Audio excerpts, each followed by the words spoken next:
Keskkooli lõpetades ei osanud ma sõnagi eesti keelt.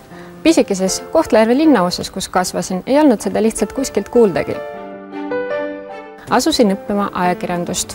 Kohe teisel kursusel läksin ka ühte vene toimetusse tööle.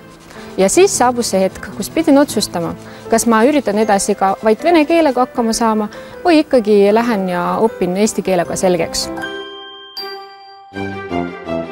Kartsin jubedalt, kui pidin esimest korda tegema intervjuud eesti keeles. Õnneks oli see telefoniintervju ja siis ma sõnastikuabiga panin kõik küsimused ilusti paberile kirja ja lugesin neid lihtsalt ette.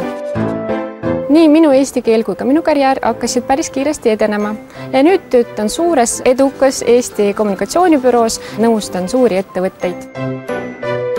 Hakkasin just prantsuse keelt ka õppima. Äkki läheb vaja, sest öeldakse ju, et elad nii mitu elu, kui mitu keelt sa oskad.